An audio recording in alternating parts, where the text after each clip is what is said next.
Oh no. I think I just saw another copy of myself. Is this the Sarah paradox? It might be. But I don't care about that because I'm too distracted talking about my favorite show with my favorite people. That's right. It's time for another episode of Riverdale Season 6, the podcast with Omar and Sarah. I'm Sarah Kaplan. How's it going, everyone? And I'm tickety tick tick tick tick. Let me read the script.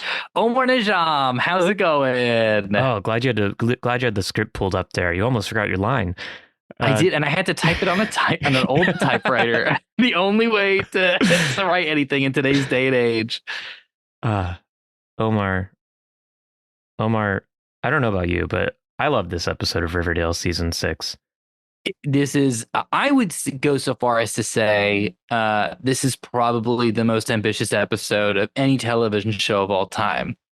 But you know, I've been known to make wild and brash claims on this. Maybe we should get a new voice in here, someone to kind of vet these wild and ludicrous claims. I think you're 100% right, Omar. I would love to get another perspective on this show, and this show is such a complex, multifaceted piece of art that it's a piece of art that exists in so many dynamics, from the writing to the stagecraft to the production. And I thought, who better than my multi-hyphenate friend, oh, stop, a humble writer, performer, producer, and member of Yikes, a UCB Herald team that I'm also on, Toni Adeyemi. Hi. Oh my gosh, don't clap all at once. Don't clap all at once. Thank you. Audience, please. We told you not to be this loud. There is, I might have to stop the podcast because there's a horde of applauding fans trying to barrel Sarah, down my door. I promise you we're going to keep this under wraps, okay? I was trying to have a low-key day. Oh my gosh. Because this episode was not low-key in any way, This is way, shape, or form. A nice casual episode of television. Maybe next time we can get you on a more eventful episode. I'm so sorry that you had to be on a bottle episode. There wasn't enough death, not enough sexy, not enough not enough multiverses. I was like, why stop at 2? Why are we at like 10? You know what I mean? Why is there only one possible multiverse self threesome in this episode? Right? Yeah. Toni. Sorry, I just want to clarify for the audience. Toni, you have seen Riverdale. Yes, my roommate from college, shout out Amy Hembry. She lives in Oklahoma. Hi, Amy. And when What's up, I was visiting her once, we could have done things, but we found Riverdale. So we did Riverdale in her basement for like a season, like one season all the way through, second season, like most of it. And then we were kind of like, wait, what's going on? Where's the time gone? Like, oh, my flight's tomorrow. So then when we kind of left, we never resumed our watching. So you've seen was really in it. You've seen through season 2. Through 75% of season 2. Okay. So all of this episode then probably made sense to you. The multiple universes, probably checked out, right? The bomb. Okay, maybe I did because it did not make sense. Well, it made perfect sense because the writing is immaculate and they spell everything. They said Riverdale, like they were giving me everything, but I didn't fully have context for most things going on. I was like, wait, were Archie and Jughead and Betty were dating like most of the first seasons, right? Sure. Okay, that's what I remember. That's the relationship I remember. So when Betty and Archie were in the marriage, I was like, oh, who's who? And then they switched halfway. So I was like, oh, okay. You guys do feel like each other. There's so many switches you've missed. Lots of switches in the episode as well. If you do have any questions, we do have an ongoing segment that runs the entire length of the episode called Ask Azzie. That's our producer, Azzie. You can throw any questions over to the keeper of all the lore of this episode, which is a book's worth at this point, Azzie? Yeah, probably. For a little peek behind the veil, or River Veil, if you will. Ooh, nice. we've been bulk recording a bunch of these episodes, and this was our first like little break of like a weekend, and I have to say I was chomping at the bit to talk about this episode in particular, because oh boy, is this an episode of television? This 42 minutes. What they do in 42 minutes needs to be studied. Like that's truly a museum, because crazy. I don't know how. Yeah, I don't know how they fully do it, and they do it from start to finish. The action, I was watching it, and I'm like, they are teleporting from scene to scene. They're like, we need to go to the thing. Boom, like the cut switch. They're bursting through the door. I'm like, they don't waste a second. No, this is hyper efficient storytelling. It's really good editing. They actually filmed all of it in real time. And there's a lot of new wave kind of approaches to the filmmaking, but the editors were like, "This is an 8-hour episode. We got to trim it down." Real Dogma 95 stuff for this episode of Riverdale. This will be going to be a surprise to our listeners, because Tony, it's sort of a known fact that I've seen everything there is to see. I've actually never seen Dogma 95. That's a movie? No, it's a film movement. It's a movement. Yeah. Okay, cool. Yeah, and Tony, just so you know, I'm being sarcastic. I've only ever seen Riverdale. As far as I know, it's the only and best television show ever made. You're going to go from Riverdale to Italian for Beginners, and goddamn, was that a good Dogma 95 joke. There are two 4-year-old film students out there that are like, for all our Dogma 95 listeners, my love out to you. I think I get that reference. Tony, you were saying from beginning to end, can I ask you a question? Just to, I think, we all are on the up and up. Our audience might be a little confused. So in the beginning, Archie wakes up. Could you remind us how, what happened to Archie in the first 4 episodes of this season? According to this episode, and just how it represents it. Yeah, just do your best to reconstruct it. Okay. My memory of the first 4 minutes of this episode was just a bunch of hot people waking up and being like, oh my God, I had a dream. And the dream happened, or it's the other reality. Like it took me like 7 minutes to fully get what was going on. But what I really took away is like, everyone just woke up so sexy. Like it was distracting. I'm going to be honest, because I was just thrown back into the world, and I just saw everyone that I used to saw, and I was like, wow. And it was just they were waking up from something. Archie's starting to be a Jughead's being a teacher. That's the start. Can I give you a little quiz, Tony? Yeah, I may not get it right. I'm going to give you 3 options for what might have happened to Archie in the first 4 episodes of this season, and I want you to pick which one. Okay. Option A.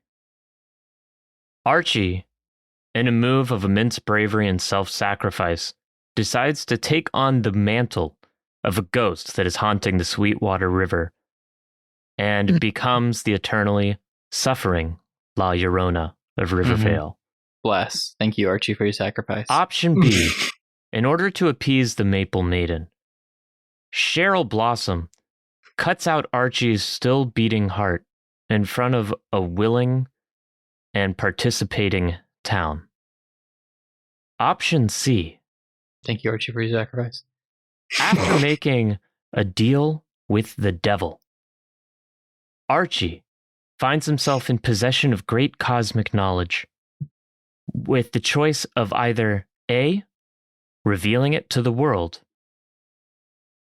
but not being able to communicate again, or B, keeping it to himself. Okay, C sounds the most correct. Deal with the devil. Oh God, by that response, that seems wrong. You want to take another guess? All right, beating heart, did that ever come up? That's correct. Okay. Archie had his still beating heart cut out in front of the entire town in order to appease the Maple Maiden. Why? I just told you, to appease the Maple Maiden. First episode. Is the Maple Maiden in episode 5, or does that not come up again? No. She walks amongst the trees, if it helps. My first note for this episode was somehow Archie Andrews has returned. And this was before episode 9. It was. This blazed the trail. this blazed the trail of we don't know what to do here. Yeah. So let's write a line and then never think about it again. Could I say that J.J. Abrams gets most of his ideas in general for the extent of his career from beginning to end from Riverdale season 6? I think this is a well he pulls from. That's true. Yeah. Well, I would argue that J.J. Abrams is just a what's the name of the creator of Riverdale, the TV show? Roberto Aguirre-Sacasa. Thank you. I'm never going to remember it. J.J. Abrams is a Splinter Universe version of Roberto who has slipped his way into our primary timeline. Yes. One time I met J.J. Abrams. I was at a St. Patrick's Day celebration at the office, and he turned and he looked at me, and he had a look that read, "You don't work here." And he was right. He was correct. Yeah. Did you tell him that you like Cloverfield and kind of nothing else? Yes, because that's what I would have said. It was in a mixture of that and guessing what I think like a shanty recipe is at the time, or like how many pounds of dye it takes to like turn the Chicago rivers green. Do you know the answer? I knew an answer. It's high. I'm from Chicago. I don't know the answer, but I know it's high. It's a lot. A lot of dye goes into that river. Those people are serious about their green river. Like, you can take away a lot of things, but that river better be green every year in March. They use 40 pounds of vegetable dye. Wait, only? Only 40 pounds. They used to do 50 pounds, but now they do 40 pounds. They've cut it down. 40 pounds is a good amount of weight. That's a lot of liquid. That's a lot of dye. Because one little drop can turn your entire cup like red, right? Like that's the whole thing with food dye. That's true. That's a lot of dye. And that goes all out into the lake? One could argue it's sort of perfectly analogous to when universes start intermingling with each other. Yes. Yeah. Oh, and Tony, just for your clarity, those other two options that Sarah presented did happen, just not to Archie. Yeah, just not to Archie. Oh, yeah. Okay. Yeah. That C one seemed like it fit somewhere in there, but that was a Reggie storyline. Reggie. Oh no, sorry, that was a Jughead storyline. Reggie was dragged to hell. Yeah. Oh, I had to deal with the devil and then dragged to hell. It's so demeaning. It really is. Yeah. He actually wasn't dragged to hell. He could have been dragged to hell kicking and screaming like a little bitch, direct quote, but instead he did go and meet the devil like a man. That's because he's hot. Yeah. Because he's hot. You're like, is a hot guy going to be dragged? No, he's going to walk up politely and say, "Hey, devil, I'm hot and I'm here." Yeah. And that's what Reggie does most of the episode. He even mentioned in this episode, he's like, "I have a devilishly handsome face." And I was like, you do, he but does. They're making you and devilishly, that's interesting. Interesting drop. Now, Tony, you are multi-talented. You have many talents. You have years upon years of training behind you. Can we? I know this isn't direct to the episode, but could you give us possibly like an accent or a voice that you would think the devil would have in the show Riverdale season 6? Yeah, this is good. Yeah, of course I can. Really good at accents. Sarah knows that's my strong suit. Kind of be something like, "I'm the devil of fever, man."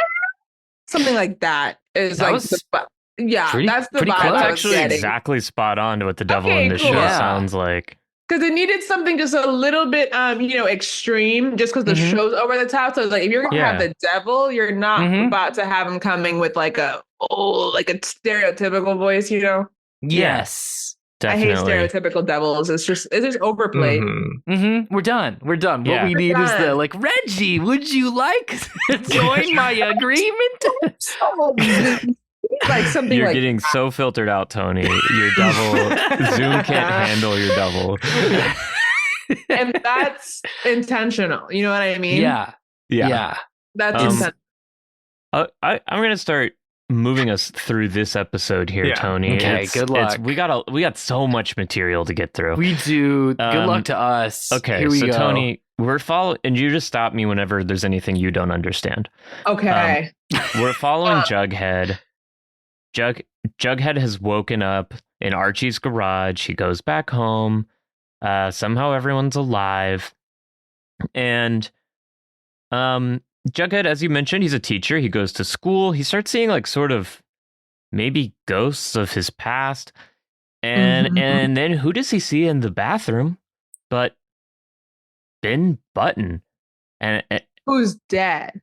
Well, as you and we know, that's crazy. To quote Jughead, "You're Ben Button? Ben, you died. You jumped out of a window and you sacrificed yourself to the Gargoyle King." Okay, so pause, because I wrote down in my notes, Gargoyle King. That's all I wrote down, because they just threw that one in there, and I was what do you think that would be in reference to? Okay, so there was a maiden, there's the devil, there's a Gargoyle King. Like, there's definitely just antagonistic forces that are really preying on the children. Okay, and they all have like Commedia dell'arte meet Time Lord names. They really do. Yeah, like a fun little brand. My note for this scene was Jughead talking to Ben Button is the closest thing I found to how Sara and Omar sound when they're talking to the guest and I. You can say crazy things about Riverdale, and we'll maybe go along with it, but sure. Yeah, for your reference, Tony, Azzie has also not seen Riverdale. Yes. Oh, perfect. Okay, that's why we're relating. So the line there, I think, is like, "You're paranoid schizophrenic, but have an awesome day." Oh my God! Yes, Tony. I thought that was amazing. And I was like, "Oh, we need to do more diagnosing and then farewell." I replayed that line like 4 times. That's a solid line. That's how I think you guys should start signing off on your show at UCB, just at the end. Just a clean wipe. You have schizophrenia. Have a great day, dude. Have an awesome. He said, "Have an awesome day." FYI, daytime hallucinations are a symptom of paranoid schizophrenia. But listen, have an awesome day. What a good line. Good luck with that. It's also really great to have that actor return, and it's like, Ben, and it's like that actor does not look the same. No, he's like Jack now. Yeah, it's very different. How long ago in the seasons was the clip that they flash back to where he spawned? I'll get it. Griffins and Gargoyles is season 3. Yeah. Just missed that one. Yeah, because season 2 is the Black Kid Killer. Is that correct? With the mask? Yeah. That's definitely where I left off. He was running around town. Yeah. Doing his little killing stuff. Ben dies in season 3. So it's been 3 seasons. What it actually is, there's no real Gargoyle King. There kind of is. It's they do a whole Dungeons and Dragons Satanic Panic deal, and Griffins and Gargoyles is the in-universe version of Dungeons and Dragons, which I really want to play. But it like actually is an addictive plague on the teens of this and the surrounding areas. Yeah, which the parents know because they played one time and they formed a band called the Dream Warriors one night while they were in detention. Of course, it wasn't Griffins and Gargoyles alone. It was also thanks to the devastating street drug. I can't talk today. The devastating street drug. Jingle, jangle. Wow. Yeah. I needed to do some enunciation practice before we started. And also, there were people. Was that the season where folks were also spitting up the blue foam? It was, right? I think so. I think that was related to the jingle jangle. Yeah. And then, but also it was just like sometimes the water or Cheryl just didn't drink the water or something. Anyway, I don't know. So we've got speaking of Cheryl, we do have a little job, bit with Cheryl, where because Cheryl's having a whole thing to herself with the Abigail curse that but her Nana says my favorite line of the episode. Yeah, please. Which. It's when everyone's waking up from their dreams. And Nana's one of the hotties that wakes up, And Nana's one of the hotties, and Nana comes into Cheryl's room, and she goes, "I had the most frightful dream, child." And I'm like, hell yeah. Yeah, I'm in it. Yeah. Nana Thanks, Rose. Nana. Whisk me away, Nana Rose. Tony, did you get an impression that Cheryl Blossom and Nana had switched bodies at some point in this season? They said that. That was definitely said in the thing. It was said. I just took everything at face value. You know what I mean? That's a good way to go. Did you get the impression that Cheryl Blossom is actually a false identity created by a 160-year-old lesbian witch named Abigail? Okay, see, that came across immediately. Okay, good. Yeah. Okay. I was like, I felt like I was reaching for a second, but And sorry if that was an obvious question. Yeah, sorry. I thought we were doing some more hard hitting stuff on this. I'm down for the low hanging fruit. Yeah. Hell yeah. I am so excited that this is an episode where I get to do my favorite segment. It doesn't happen every episode. And that is, what's going on with Dr. Curdle? Dr. Curdle watch. I love Dr. Curdle. Long hair, don't care, can't does fail. Not care. He's the Emmy. He's the Emmy / only doctor in the town of Rivervale. And he's just my favorite character. I love him so much. We're going to need like shirts with like hearts around Dr. Curdle. 100%. Dr. Curdle is accused of being petty in this episode, and I really don't appreciate that. So for the full context, Betty gets a call while at school because Betty works at the school, also the FBI, I think. Maybe she doesn't work at the school. Maybe that's wrong, but she's there. Does everybody work at the school, or were those just some like teacher? Okay.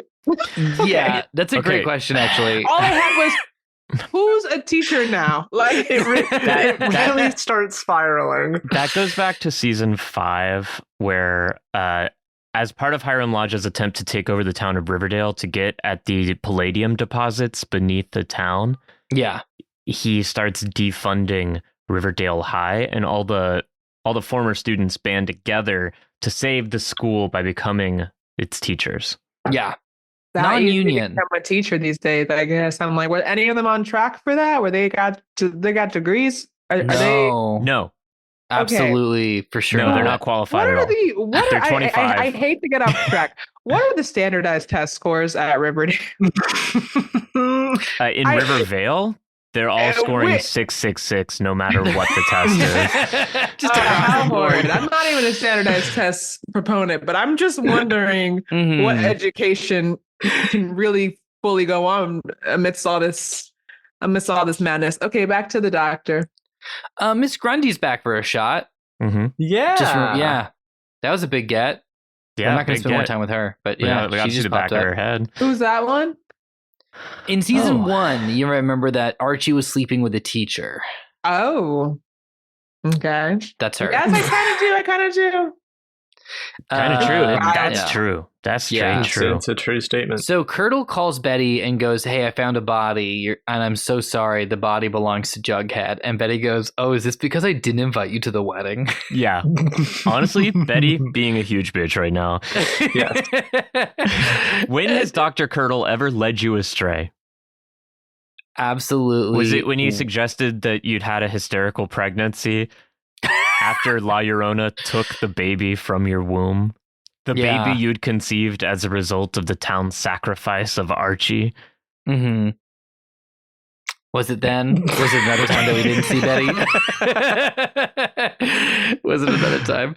So there's a body now, and it's Jughead's body. And Jughead goes to investigate. And this is where things start to get interesting. It's been pretty slow up until this point. The body of Jughead was holding a comic book rolled up in it, which is a terrible way to store comic books, by the way. If you're planning on getting them graded, that'll totally just destroy your rating there. But my roommate went when this happened. What did they ask? They were just like, wait. Is Dr. Curdle allowed to give the possessions of a body to someone else who's supposedly the body? No way is he allowed to do that. But why does Jughead have the authority of like the entire police force in this episode? Yeah, I'm actually, Tony, you're a multi-hyphenate. I assume one of those hyphens includes experts on the laws of small towns in upstate New York. It does. I just didn't want to, I'm humble hyphenate, so I'm not going to. I just bring that up. Your DA experience. Yeah. Do you think Jughead should have these powers?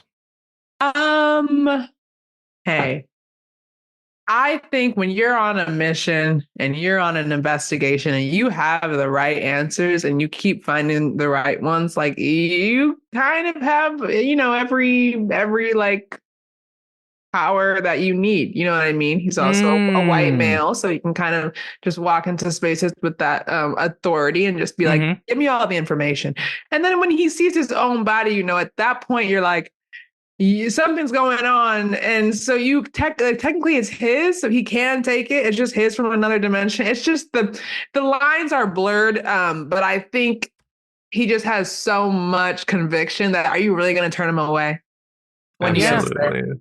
Really? So from your legal background, is it the case of like until you strike out, you can keep going? It's like beer pong rules, like you're kind of just like keep shooting until you miss. Once you're on fire. If one of those clues led him into like the hands of a kill, then he would be dead, and that would be that story. But he kind of just kept getting balls back, and it was like at that point you have so much balls. When you walk into a room, you're like, I've already defied 5 things that shouldn't have happened. So are you really going to be the person to tell me no? And no one did. And I think that's the type of confidence more of us need to like, not legal. That's not my legal advice. But legally, I would say more of us need a little bit more of that confidence. Yeah. And that does go state by state. Like if you do have a doppelganger's body, like you do need to check in with your local government as to the exact jurisdiction of those Ohio, possessions. you do not have to. You don't have to. That's great. No, it's fine. That's great. That's beautiful. Good to know. That's very, very good to know. Speaking of beautiful, so we got now we got a Omar. comic book up in the mix, right? Oh, Omar, you read my mind. Yes. Tony, what'd you think of that box of commies? That's what we like to call them on this show. Some would say a Pullman, not us, not this break show. We call it as we see it. I wrote down River Vale. Couldn't come up with a better name. All right. Fair. Okay, writer, performer, producer, give us a better name. It was just really what it came down to is that when they had to delineate between the two universes, even just by speech, it felt a little difficult for the actors. They were like, River Vale, like, and it was like, it just didn't, it felt forced. And I understood, you're trying to keep it 1-to-1, but it just was a sticking point for me. However, name aside, the comics were, he started using the commies to like go around and scare everybody, be like, this is gonna happen, this happened. Like they became the only thing that made him not seem crazy, pretty much. Yeah, a little bit of a red scare in a way. A little bit not of a the red one you're scare thinking. I understand. This is getting because confusing. of what all the people were reading. Exactly. R-E-A-D. I do want to give one, just like this is a complete, genuine, sincere artistic compliment to this episode. That panel when Jughead's reading the comics and he gets to the page with like the infinite recursion of hands holding the comic book. That was the great idea. That was the great execution. That's good. As a comic book reader and collector, I will say, if I was reading that and I got to that page, would have lost my mind. Amazing. The next few pages, I do have some notes. They are blank, and I do wonder, was that an issue of the art department? Was that a rushed situation? It's the budget these days on shows. They're cutting budget shows. They're like, we can do 3 comic book pages. He caught up to the present moment. That's wild. That's absolutely wild. It would be crazy for me to read like Ant-Man and for me to flip a page and then Scott just goes, oh, and like you're caught up. So and then the rest is just nothing. That would freak me out. That would freak you out. I think it freaked him out. I think it's like the comics don't let you see the future, I think is the idea. Yeah.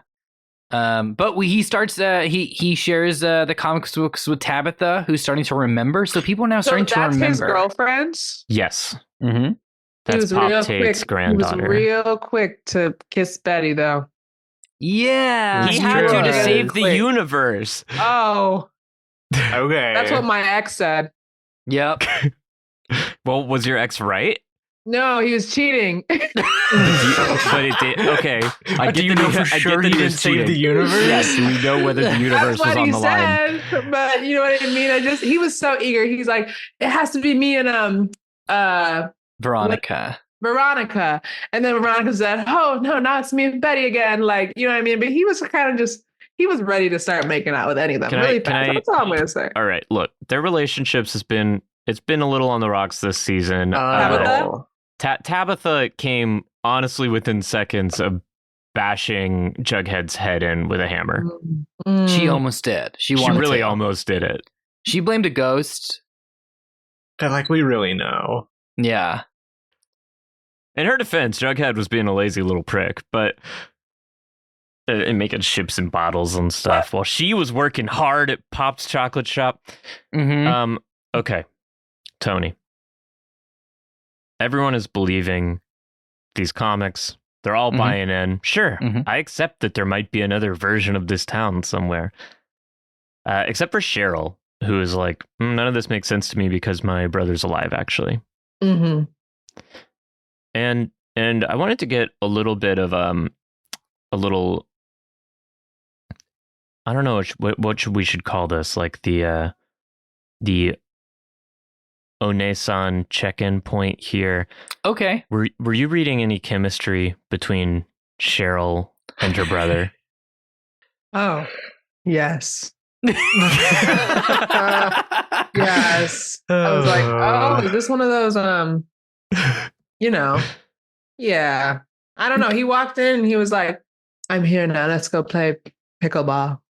But then he gave her like a sultry long look and then like, well, and I know it was more because like they were trying to say like he's alive, but it was just reading a sexual tension. There's always been like a weird thing throughout. And the way she said like my twin. I got it wrong. It should not be One-san. It should be like Oni-chan. That would be the correct term here. Okay, I'll don't worry, I'll edit the other one out. Yeah, no. Leave it in. I need the audience to know that I can admit when I'm wrong. That's very good. That's really, really good. It only happened once in the show, so it's really great. That's the only time. So my note for Jason coming back was Jason is alive again. That twink makes me uneasy. Which I think is a good recap of just that general scene. It is true. Yeah, it is true. He's really unsettling. Bad energy. Put the twinks on blast a little bit. Is this the first time we ever hear Jason talk? There had to have been flashbacks, right? I don't know if he's ever said anything before. There had to have been flashbacks. I mean, she was talking to his dead body for a while. Yeah, but he didn't say anything, right? Because he was dead. I mean, we definitely hear him a lot in season 7. It just, and I apologize. Okay, I don't he get political. Says stuff in season 1. Oh, he does? Okay. Well, yeah, I never recall it. I don't necessarily want to make this too political, but I had a little bit of a Jared Kushner moment when he talked, where I was like, "Oh, that's how you sound," which is, I want to say, great on the record podcast, Big Kush Heads. Right? Oh, hey, let's just. We're not into Jared Kushner. Okay with the commies, but you got to draw a line somewhere. That's you know what? That's a good point. He's an ethical man. Look into it. Now, when you start looking into it, you might find a lot of crimes. You will have to dig past those. Listen, if you're a conservative listener of this podcast, I want you to close your ears for a second. Okay. I'm sorry. Okay. Obviously, we're not actually supporters of Jared Kushner, but we're podcasters trying to make a living here. We're struggling through, and the best way is to milk that right wing money. Okay, the most successful podcaster in the world is fucking Joe Rogan for a reason. Right now, you're in the multiverse where this is a conservative podcast. Switch back, or the multiverse it's just a regular, exactly. Yeah, exactly. Podcast. Yeah, big Kush heads in the Riverdale community. Can we? Should we just hop right into? Oh, also, conservative listeners, you can take your headphones. You can take your earmuffs off now. How would they hear you say that? Oh, I guess they're just gonna have to stop listening to the podcast forever. Lots of money, Sarah. Which is a shame because I know we have a lot of conservative listeners out there. Here's the thing: just hit play, and then if you cover your ears the whole podcast, we still get that download. We still get that $5 per episode from your pocket. $5 per episode. $5 per we get from Podbean. That we get from Podbean. I'm positive of this. I'm pretty sure this podcast is not going to be monetized in any way. So, dream big.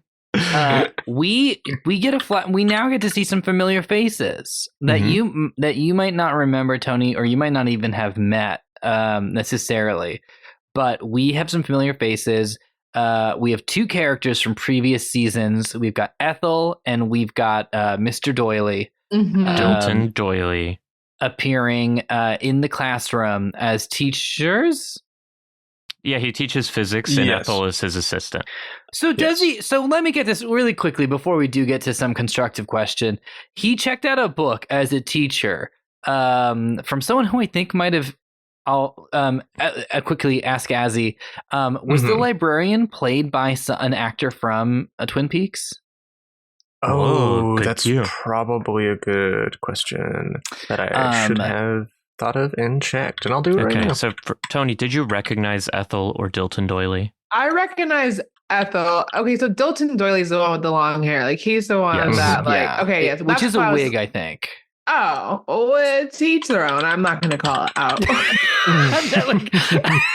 I mean, like, we see him later in his earlier season's hair in the Pop's Heaven, but yeah. Okay, yeah. So Ethel looked familiar to me. Are you a fan of the show Stranger Things by any chance? Not a fan, but I've seen it, most of it. That's the right answer. The official position of this podcast is fuck Stranger Things. Okay. Well, you know what? When they were in this episode, when they were like the multiverse, blah blah blah, I was like, this is just the upside down. I'm like, we're just right there. What? How dare you, Tony? I mean, not it's oversimplification. It's obviously more complex and grand and beautiful than that. Thank you. Okay, thank you. I was like, who copied whomst? So I'm looking up this librarian.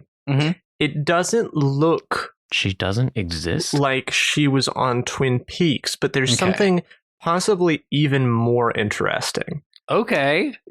She was on Sabrina as a named character, as Mrs. Meeks. Wait, the new Sabrina? Chilling Adventures of Sabrina? Or the old Chilling one? Adventures of Sabrina.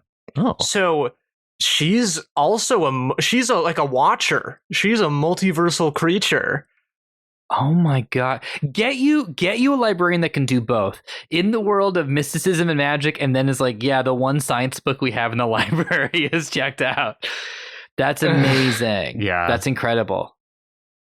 This universe doesn't cease to amaze. If you can't check out the philosophy of quantum mechanics from the library, you're never going to solve the conundrum of your dead doppelganger in the morgue. No, absolutely not.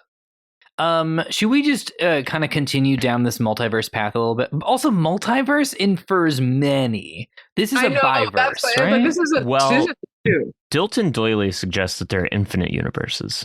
I don't think that's correct. Can I give you another Dilton Doily fun fact? Of course, give us a Doily fun fact.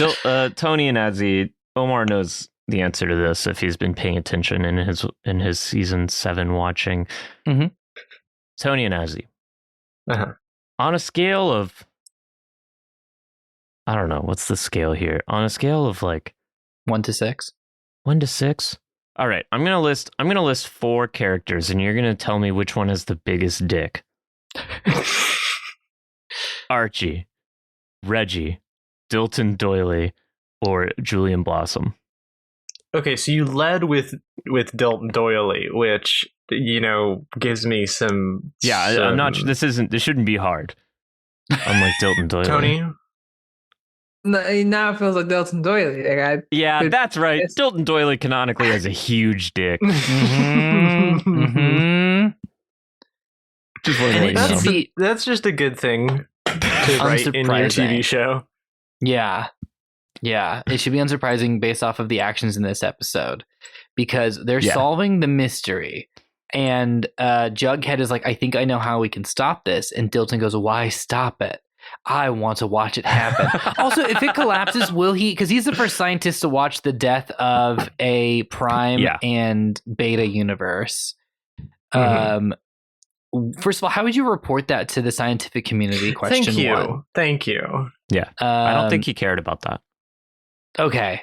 It's not peer-reviewed work. It was just fine. It was just like general personal. It's got to be a repeatable experiment, right? And then two, how does he know with such certainty that hasn't happened before? He's like, Dilton Doily, man. He's got a big dick. He's got a big dick, and he's a physicist. Did it, he's like, I'm the first person to do this. Yeah, but I'm just gonna say that. You're right. I know. Columbus. The other biggest dick. Christopher Columbus of science, Dilton Doily. Oh man. However, Doily does get stopped by Ethel. Justice for Barb. Possibly my second favorite line of the episode. As Please. Doily collapses with weird bluish purple stuff coming out of his mouth, Ethel goes, I snuck poison into his grape juice. That's awesome. how you do it. That's awesome. I wrote down around this time, this is like an episode of 1000 Ways to Die, because everyone was just dying in like a different way. And I was like, oh, wow, they got creative. And that was probably probably that exact line is where I wrote that note down, because I was like, oh, they're doing anything. Well, let's run down the body count kind of as we're whittling down how like we're going to get out of this multiverse situation and separate the two universes, saving Prime. We've got Cheryl, who's down for the count, unfortunately, because someone attacked her. We've got the Black Hood Killer, which turns out to be Cheryl's dad. And we've got one Jughead, the Jughead. One Jughead. Two Reggies?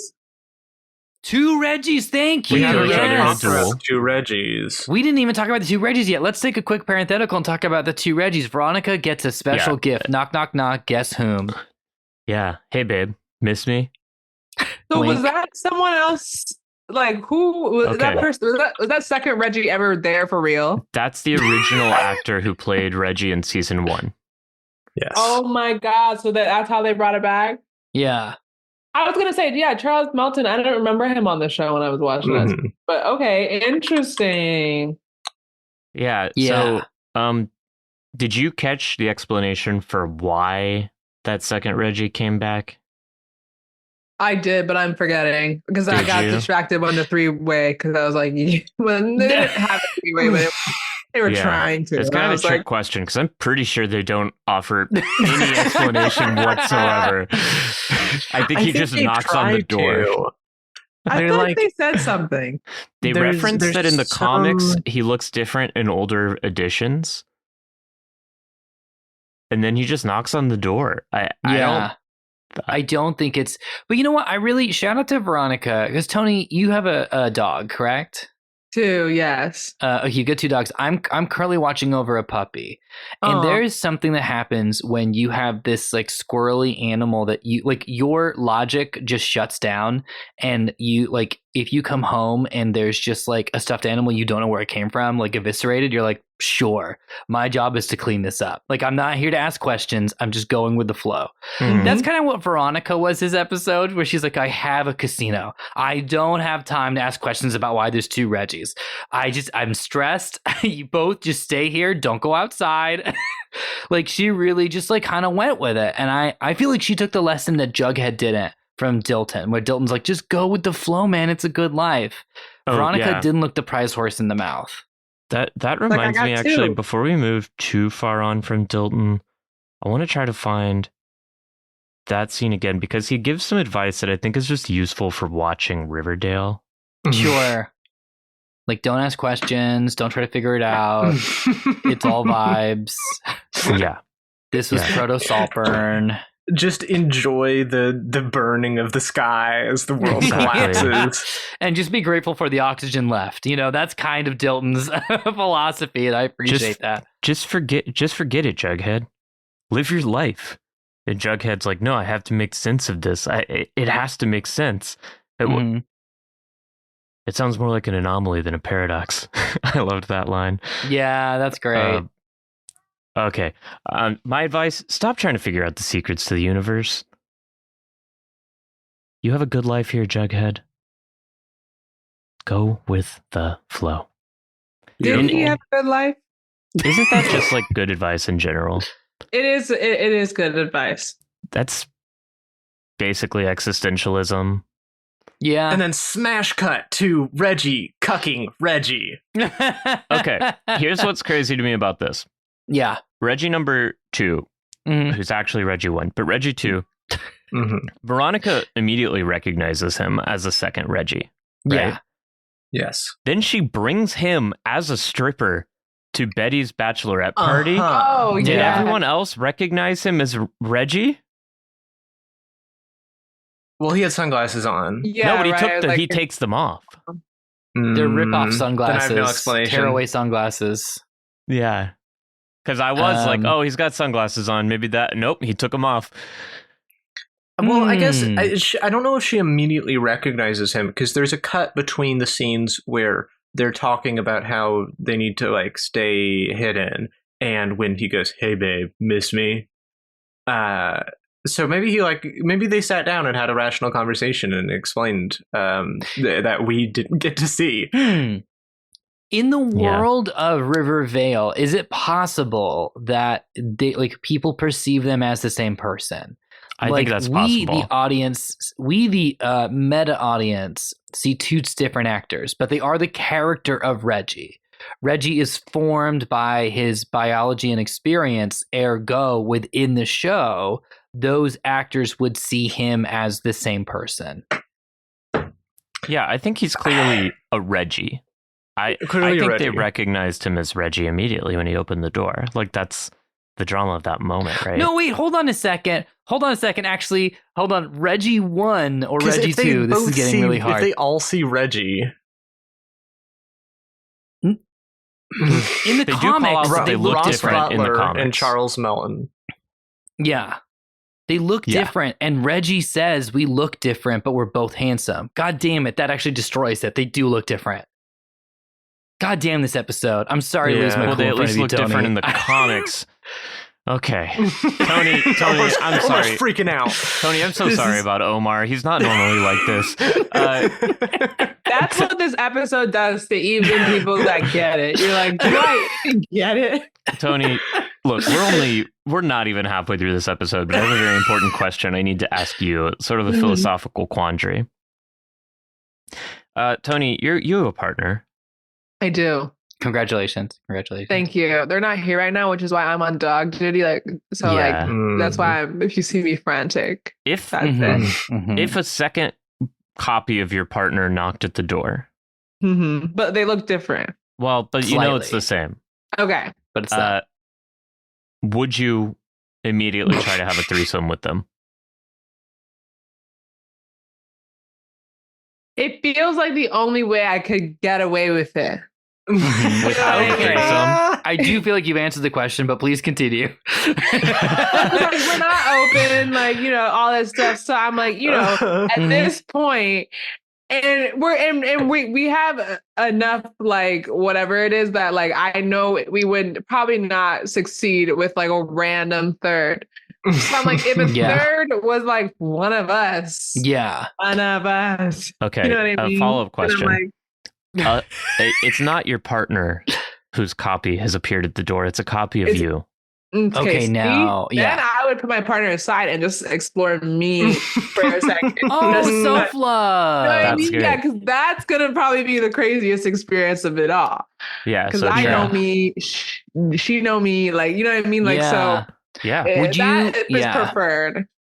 Would that, do you think, would result in it's you light some candles, get some music going, you have your dinner, which is your favorite dish?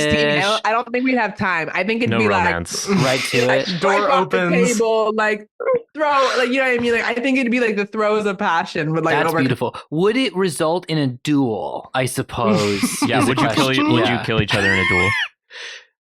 feels like there could only be one. So at the end of the consummation, it wouldn't be consummation. It would just be lovemaking. At the end of the lovemaking, they would probably... I believe from what you described, it would just be fucking. Self-love, however you want to spin that. We don't ask questions. You know what I mean? We're just living. Yeah. I think that they would kind of end up being like a weird, like, you know, like when a twin eats the other in the womb because the resources. Sure. Fascinating. Yeah, you would eat yourself. It feels like some of that would start happening as well. Yeah, you ramp up the sex and you're like, all right, 5 paces, turn around. Right? Yeah. Yeah, that makes sense. Wait, while we're on this though, one of my notes said, one of my notes, there's a character named Toni. That's hot. Yeah, there is Toni Topaz. Toni Topaz. That's what I wrote down. She was La Llorona. Freshly, right? Yeah. Yeah, Toni Topaz, she's the head of the serpents. She is La Llorona, but I guess not anymore. No. Yeah, she's who the cares? date Because Cheryl. nothing matters. Yeah. Well, I think it's not that nothing matters. It's that we learn from other Jughead that Rivervale is only like half real, and so it has to keep resetting itself to mirror which Riverdale. we'll talk about more later. For those who can't see, which is the people listening to the podcast, Azzie just face palmed so hard, the most exhaustion I've ever seen. We'll get there.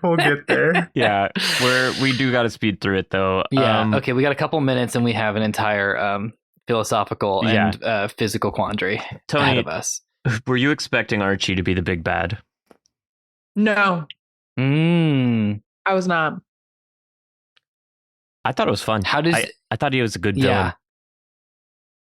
He's got a good emotional motivation. This is a universe in which people constantly come back in weird different forms. So if we stay here, there's a chance he gets to be with his dad. And also death means very little. Yeah. He is a meta character who's like, well, we're in just a cycling narrative. Why not just play with the rules? Who cares? Cheryl will be back anyway. It doesn't matter.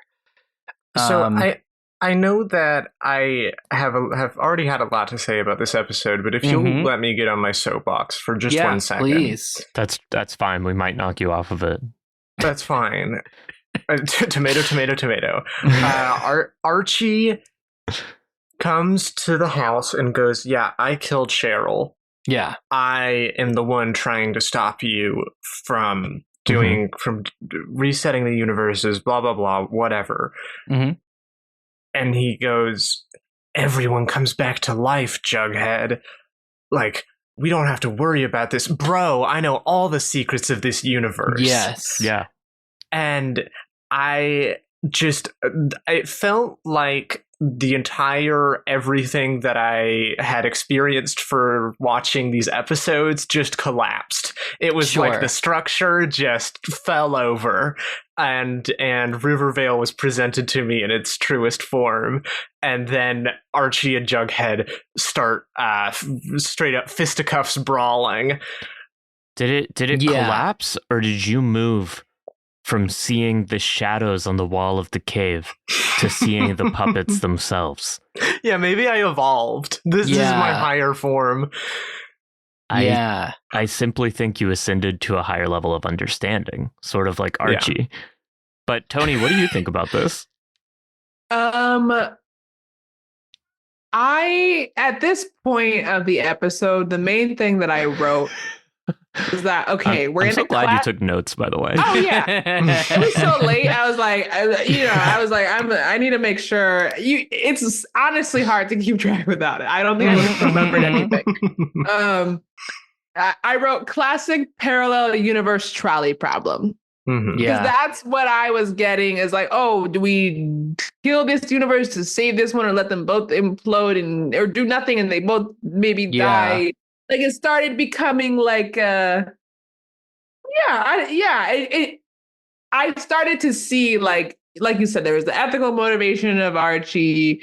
At least like all the chaos, it led to something that I was like, okay, we have two people kind of fighting like the bad and the good, even though in the other universes, So it really did tie together at the end. And that's great. Yeah. And there is a we'll get to a place in a second talking about how can we master the trolley problem that is presented. Like, how can we find a third option? Before we get to that, just one quick little thing. How did you feel about Betty shooting Archie in the back of his head while wearing a wedding dress, seemingly not knowing the context of why Archie was attacking Jughead, because she is later surprised by all the information presented to her. For you, did that strike as like a consistent character moment? For Betty? Yeah. Like you said, she was kind of being a bitch most of the episode. Nobody said that. I don't know if it was, I feel like it was Sarah. But she was kind of being a bitch. So it kind of, like, she kind of just always had this, like, it's my wedding. And you were like, how can you even remember that it's, like, every time she said it was her wedding or they went to, like, a bachelorette party, like, it almost threw me off because I was like, this is just happening in the midst of like Jughead's like like film noir type like investigation. Like they just would kind of always divert it, and I love that no matter what was going on, she's like, "Oh my god, you didn't show up at the altar. I knew something was wrong." Like and like he's getting beat up and like something's wrong in the moment, but she's still talking about the wedding. I'm like that. Yeah, that's a level of like I don't know the word for it. I don't think it's narcissism, but that's the level of something that like focus. Focus. Exactly. That's positive. The level of focus I aspire for in some of my own goals. Because you're just not deterred no matter what's going on. Yeah. I think given that Betty's a cop, I don't think it's out of character for her to shoot anybody. Yeah. And conservative listeners, cover your ears for this one. Yeah, sorry, we should have said that right before what we said. No. They could have heard the first part. What they can't hear is that, and I think that's bad. I see.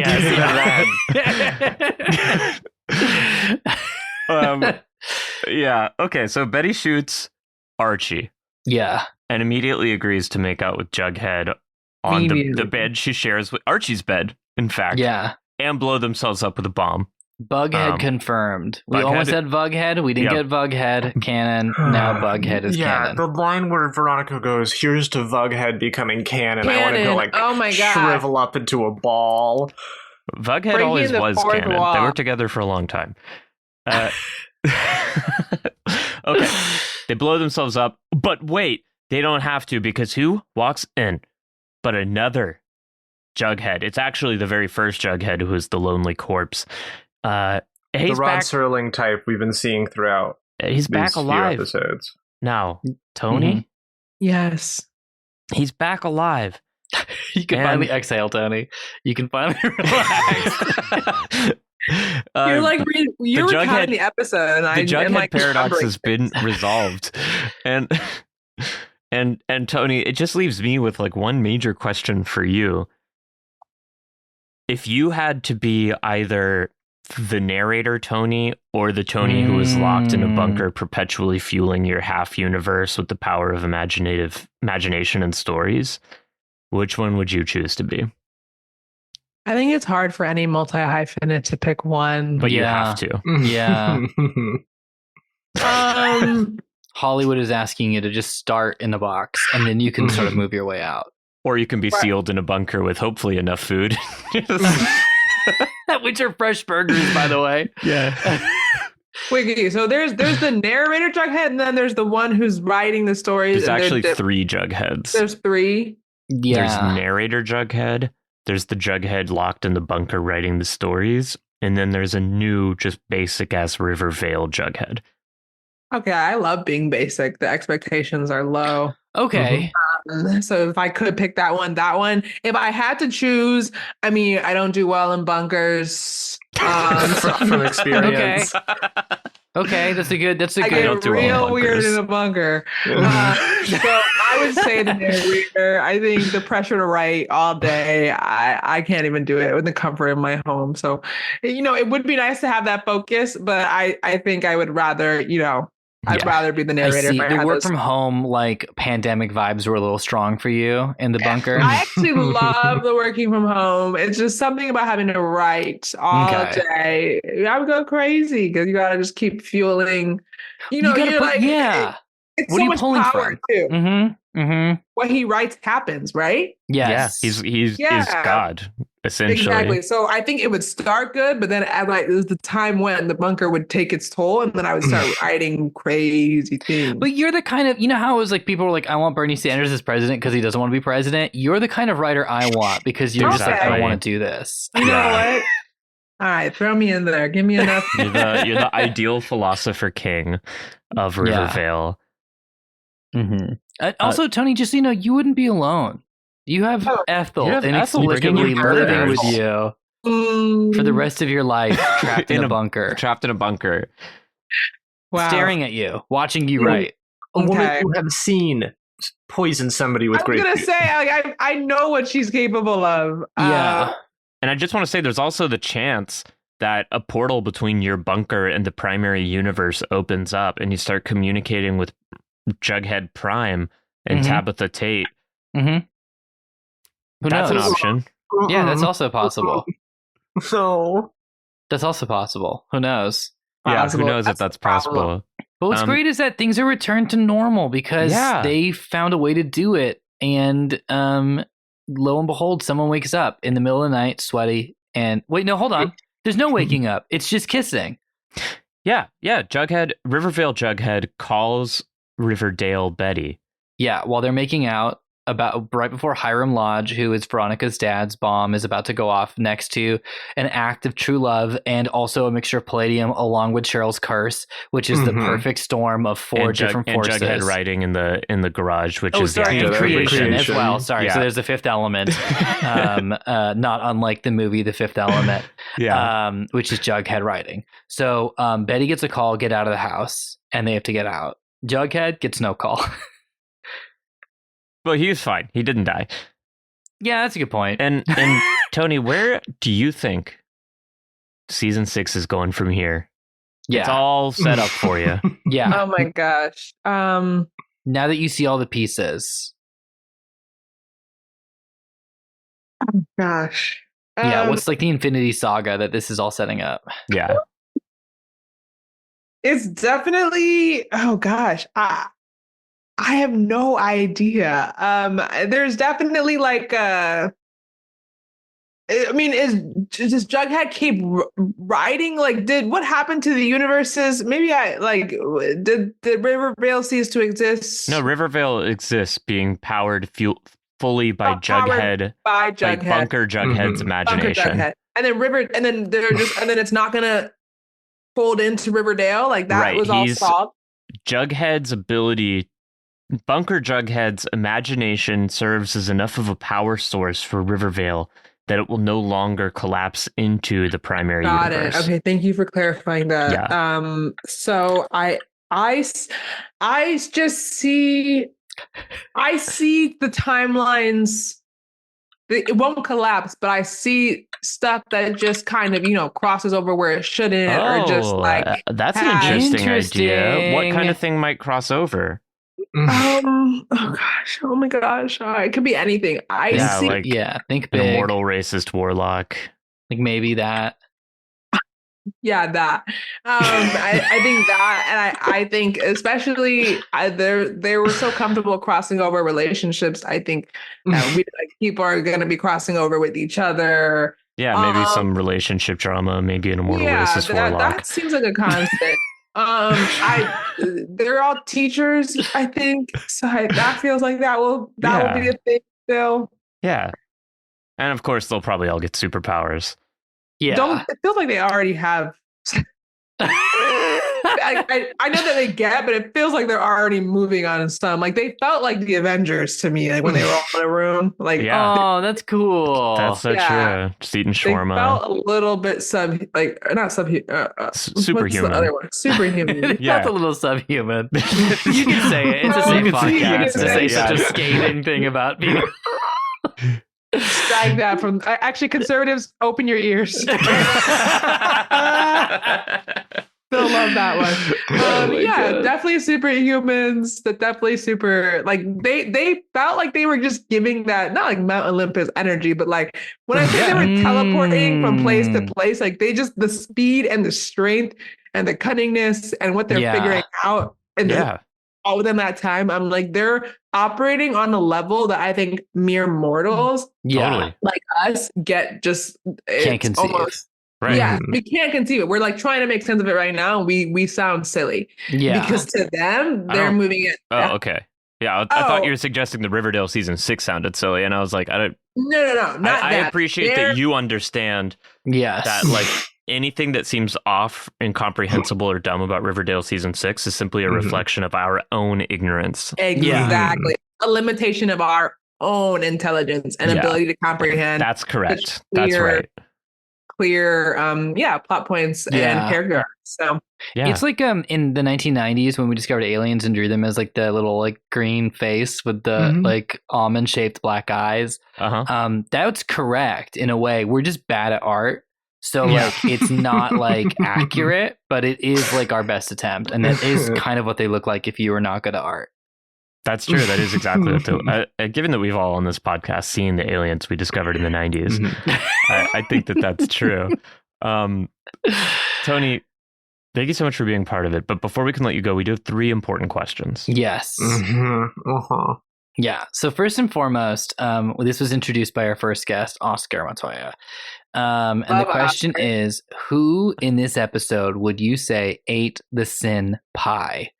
They ate their scenes. They left no crumbs, nothing but the best, gold medals all around. Unbelievable, iconic. Who would you give the Sin Pie Award to? I would say Reggie, technically number 1, Charles Melton. And I would say Veronica. Oh, okay. Maybe, yeah. Yeah. Reggie for sure. I mean, which Reggie? Charles Melton Reggie. Okay. He just sells it. There's something in his chiseled. Just the emotional reality of watching your partner dance with your alternate self. Everyone's such a good actor because what the fuck? Genuinely, I agree with that. I think people. I mean that for real.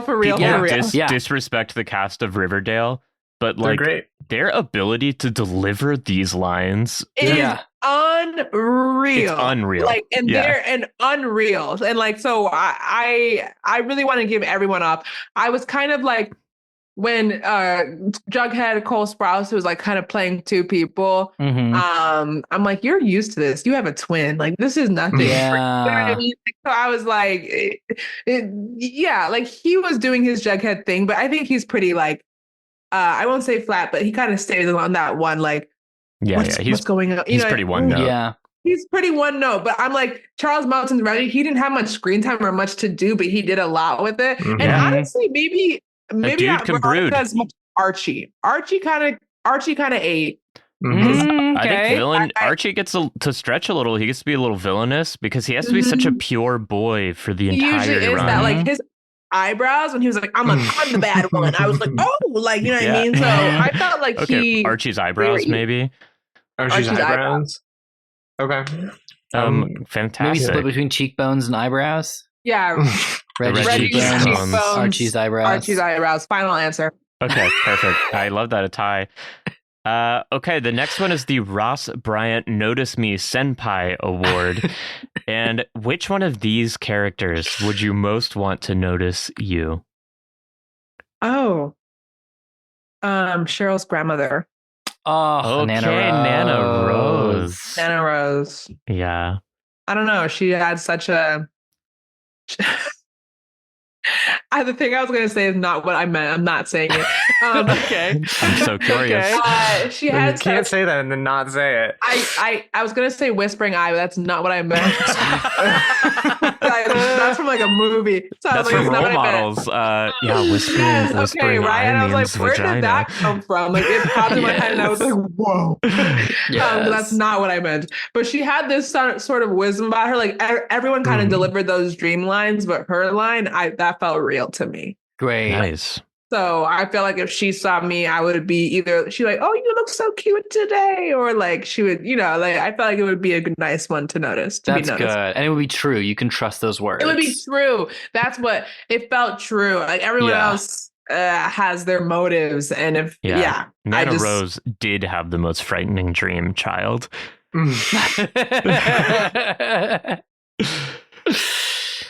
And we have a third question for you, but I completely forgot. It's the Mary Lou Britannia. That's it. What is going on award? Yes. Okay. So this award goes out to a moment. It doesn't go to a person. This is just in reference to Britannia at one point having everything explained, and she still goes, "Wait, what are you saying?" Is there a moment in this episode that gets the Britannia award for what? I wish I knew what it was, because there is at one point after I wrote down that actor thing that I just wrote down, okay, what? LOL. But I have no idea Reggie's? what that.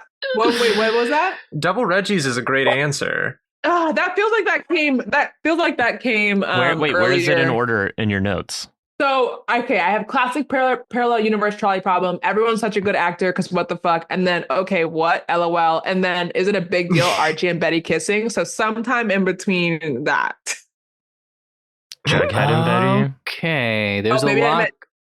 There's like when Dilton dies. Maybe is it the narrator entering? Was it possibly the narrator entering and saying, "You know what? Actually, you don't have to kiss." Yeah, probably. Because there was that whole thing with the bomb, we have to kiss, and then it was just like no, and then I was like, okay, you know what? Yeah. That was probably where I was like, I'm not 100% sure what devices we're using right now. That feels right. So final answer. Fantastic. Beautiful. Great. And that's well, I guess last and most important question. Do you feel like we've cleared everything up for you? Do you feel caught up on Riverdale? Are there any remaining questions? Oh yeah. No, okay. Perfect. That feels like everything. I feel like now if someone asks me to kind of give what my recap, I could do it. That's great. Cool. Toni, thank you so much for joining us on this podcast. It was so fun to have you. And I do just have one last thing to ask you, which is where can people find you? What are you plugging? Yeah. Plugging? I guess just go to my Instagram. Have a good time. What's your Instagram, Toni? They don't know it. At Toni _Adeyemi. There's another Toni Adeyemi. I'm not going to get into it. It's not me. I have the underscore. It sounds very relevant to the episode. That's me. I'm over there. Beautiful. And Toni, you've got like a pilot in a finals of a thing. I am. I'm going to Austin on Wednesday to pitch my gosh. my pilots at the ATX TV competition. So right after I hop off here, I'm going to get my slides all ready to send over. That's amazing. That's if you see Robert Rodriguez, can you tell him I say hi? Okay. And can you grab a kolache for me from the Kolache Factory? Yeah. No promises. Make that two. Can you just go to the Kolache Factory and bring Omar and me each a box of kolaches, random assortment. We're talking pepperoni and mushroom. We're talking Italian chicken, obviously Polish hot. Obviously. As long as you're okay with it flying and that's fine. Yeah, then I got you guys. It's at your convenience. Yeah. No, it's at yours. No, it's too late. It's at yours. Thank you so much, Toni. And Azzie, where can people find you? You can find me on Instagram at I Need Azrael, AZRAEL. You can go follow the podcast at Riverdale6Pod on Instagram. I'm sure we'll have some more things, but you can find them on the Instagram. It'll link to the other stuff. But yeah, you can find me there. Fantastic. Omar? Hello, everyone. You can find me at Omar Najan Film on Instagram. Also, you can find me over on Effin' Funny, where we do a couple shows. I'm on ABCD on every other Sunday, where we talk about being South Asian and make some jokes and play some games. And also on the other Sundays, we do have a show on Effin' Funny called Wikipedia D&D, and this will be coming out, weeks after. But Sarah GM'd an incredible session last night of recording. It was so much fun. Go check out the VOD. Go listen to that. We entered into a classic opera and ruined it as much as humanly possible in every terrible way. So that was a very, very good time. Yeah, so fun. And I am Sarah Rose Kaplan. You can find me on Instagram at Sarah Rose Kaplan. Sarah no H, Rose like the flower, Kaplan with the C. And follow me there to see. I do improv stuff around LA. I teach improv workshops. I sometimes play on Wikipedia D&D when they let me. And most importantly, I watch Riverdale. And I love Riverdale. And I love watching it with my friends. Thank you so much, Toni. Thank you so much to our listeners. Thank you for having me. It was a blast. And I'll close out this week like we close out every week. Bye.